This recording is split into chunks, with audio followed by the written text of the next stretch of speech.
In December 2019, the unmarked grave of Reinhard Heydrich, the infamous SS officer and architect of the Holocaust, was found desecrated at the Invalids Cemetery in Berlin. Heydrich, a high-ranking Nazi official, was assassinated by British-trained Czechoslovak agents in 1942, and his burial was intentionally kept unmarked to prevent it from becoming a neo-Nazi shrine. The discovery that someone had tampered with his grave immediately sparked curiosity and controversy. Who would dare disturb the resting place of one of the most reviled men in history? Police were quick to state that no bones had been removed, but this incident added another layer of intrigue to an already enigmatic figure. Could there be more hidden beneath the surface? Did the desecrators know something about Heydrich's burial site that others didn't? These questions reignited public interest in a man whose name still evokes fear and disgust. To understand the gravity of this act, we must first confront the dark legacy of Reinhard Heydrich. Nicknamed the Butcher of Prague and the Man with the Iron Heart, Heydrich was one of the most feared men in Nazi Germany. As head of the Reich Main Security Office, he played a key role in orchestrating the Holocaust. He chaired the infamous Wannsee Conference in January 1942, where the Nazis planned the final solution, the systematic extermination of 6 million European Jews. Heydrich's ruthlessness wasn't confined to Germany. As the acting Reich protector of Bohemia and Moravia, he ruled the Czech population with an iron fist, ordering mass executions and deportations. His reign of terror came to an abrupt end in May 1942 when he was attacked by British-trained Czechoslovak operatives in Operation Anthropoid. He died from his injuries days later, prompting a brutal Nazi retaliation that led to the destruction of the Czech village of Lidice.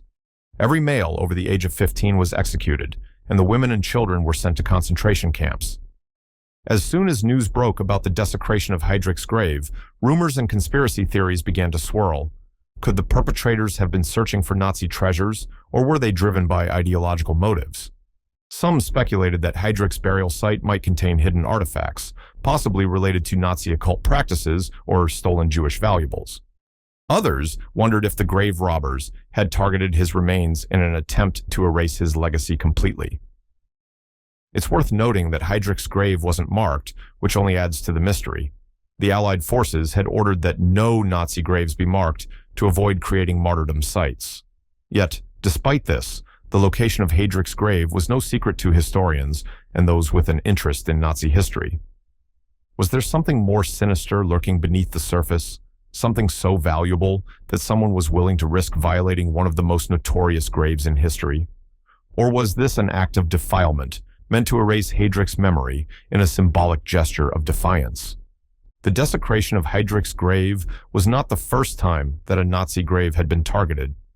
In 2000, a left-wing group claimed to have opened what they believed to be the grave of Horst Wessel, a Nazi stormtrooper immortalized in Nazi propaganda. They claimed to have thrown his skull into the River Spree, though police later denied this, asserting that the grave was actually that of Wessel's father. While the motives behind these acts of defilement vary, ranging from anti-fascist activism to macabre curiosity, there's a recurring theme of attempting to erase or discredit the memory of Nazi figures. The desecration of Heydrich's grave, however, stands out because of the sheer brutality and historical weight associated with his name. Heydrich wasn't just any Nazi, he was one of the masterminds of genocide. In the case of Heydrich, the perpetrators left without taking any remains, but the act itself speaks volumes. Some argue that the desecration was a form of justice, albeit one carried out in the shadows, decades after the atrocities committed under Heydrich's watch. The opening of Heydrich's grave brings up numerous ethical and legal questions. In Germany, tampering with graves is a criminal offense under the law of grave defilement. But when the grave in question belongs to a man responsible for the deaths of millions, do those same laws still apply? This is the moral conundrum faced by modern-day Germany, a country that has gone to great lengths to atone for its Nazi past, but still struggles with how to deal with its darkest figures. Some people argue that disturbing Heydrich's grave was not only illegal, but also unnecessary, as history has already judged him. Others contend that Nazi graves, especially those of high-ranking officials like Heydrich, should be removed entirely to prevent them from becoming pilgrimage sites for neo-Nazis.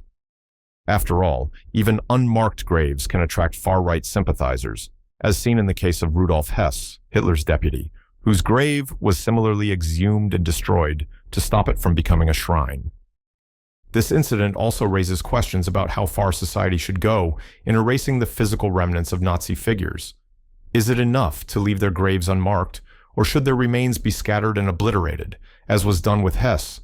And is there any value in preserving these graves for historical purposes, even if they belong to war criminals? The desecration of Heydrich's grave could open the door to further investigations into the burial sites of other prominent Nazis. Given the secrecy surrounding many of these burials, it's possible that hidden documents, artifacts, or even human remains could be uncovered in future exhumations. The Nazi regime was notorious for covering up its tracks, and many of its secrets likely remain buried, both literally and figuratively. For example, the fate of many high-ranking Nazis' remains is still shrouded in mystery. Some were secretly buried in unmarked graves, while others, like Hess, were cremated to prevent their graves from becoming rallying points for neo-Nazi groups. Could the graves of other top Nazi officials hold similar secrets? And what might we learn if they were exhumed and examined today? Ultimately, the desecration of Reinhard Heydrich's grave serves as a reminder that the legacy of Nazi atrocities continues to haunt us. Heydrich was a man responsible for some of the darkest chapters in human history, and his grave, though unmarked, is still a symbol of that legacy. Whether or not the grave robbers found what they were looking for, the act itself raises deeper questions about how we remember and confront the horrors of the past. The history of Reinhard Heydrich is not one that will be forgotten easily, and as long as his name remains synonymous with genocide, his grave will continue to be a site of controversy, whether it is marked or not. In desecrating his grave, the perpetrators may have sought to erase a piece of that history, but in doing so, they have only further complicated the already twisted legacy of the Butcher of Prague.